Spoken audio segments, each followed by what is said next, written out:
काला साया। यूं तो बनारस घाट अपनी खूबसूरती के लिए बहुत प्रचलित है, पर घाट के किनारे कई राज लिए बैठे हैं। ये कहानी शुरू होती है बनारस के घाट के पास बने ममता निवास से, जहां प्रिया लाल जोड़े में ममता के घर उसकी बहू बनकर आती है। आओ आओ बहू, घर को अपने पैरों से पवित्र करो। ममता घर की दहलीज पार कर ही रही होती है कि अचानक एक बहुत गंदी सी बास पूरे घर में फैल जाती है।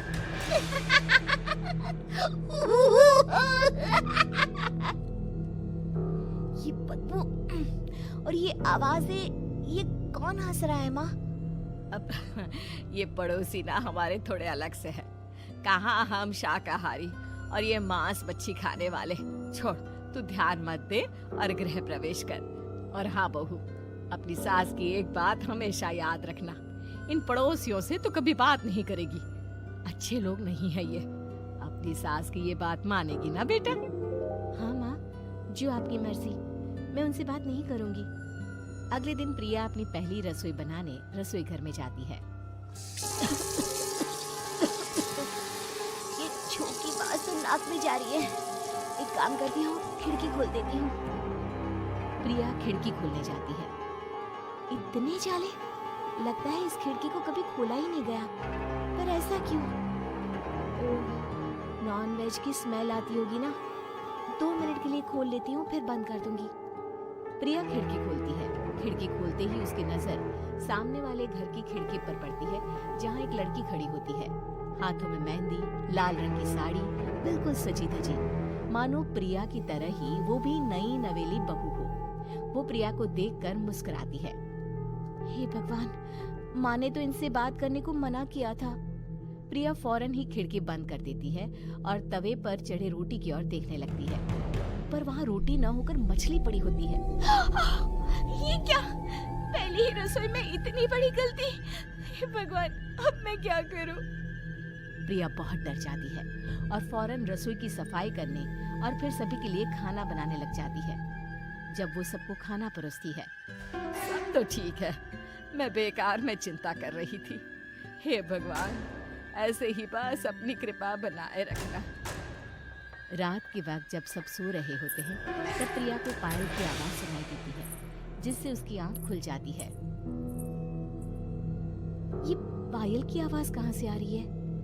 प्रिया उठकर उस आवाज के पीछे छत की सीढ़ियों तक जाती है। तभी उसे बच्चे के रोने की आवाज आती है। प्रिया छत पर जाती है तो क्या देखती है? वही लाल साड़ी वाली लड़की अपनी गोद में एक नवजात बच्चे को घुमा घुमा कर सुला रही है। तभी प्रिया की नजर उसके पेट पर पड़ती है। ओह गॉड, ये तो प्रेग्नेंट भी है। सुनिए, बच्चा सो नहीं रहा है क्या? मैं कुछ मदद करूं? नहीं नहीं, आपके घर वालों को अच्छा नहीं लगेगा, मैं संभाल लूंगी। स्नेहा की गोद से बच्चा हाथ मारकर प्रिया की गोद में आने को छटपटाने लगता है। दोनों घर अगल बगल में बने होने के कारण प्रिया उस बच्चे को गोद में ले लेती है। प्रिया के पास आते ही वो सो जाता है। बच्चे का वो स्पर्श रात भर प्रिया भूल नहीं पाती और अगली सुबह वो छत पर कपड़े सुखा रही होती है। तभी उसे एक औरत इशारा करके बुलाती है। स्नेहा कह रही थी बाबू तुम्हारी गोद में आते ही सो गया। मैं गौरी, स्नेहा की माँ हूँ। बहू, घर आना, बाबू को खिला भी लेना। शाम को जब घर पर कोई नहीं रहता, बच्चे से मिलने के लिए प्रिया छिपकर अपने पड़ोसन के घर चली जाती है और कुछ देर बच्चे को खिलाकर वापस लौट आती है।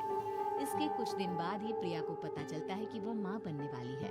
ममता की खुशी का ठिकाना नहीं रहता।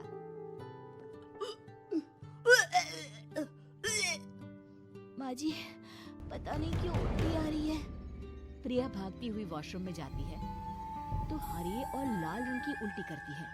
उस उल्टी में से कीड़े निकलते हैं। ये क्या? खून और ये कीड़े!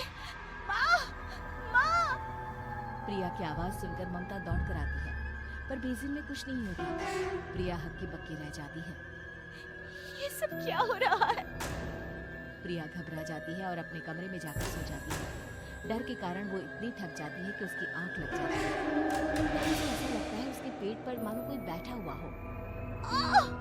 कौन हो? प्रिया के पेट पर एक 5 महीने की बच्ची बैठी हुई थी, जो बुरी तरह जली हुई थी। माँ, तुम ही मुझे लाई ना अपने पेट में। मैं तुम्हारी माँ नहीं हूँ। कौन हो तुम? माँ, देखो मैं जल गई बुरी तरह से।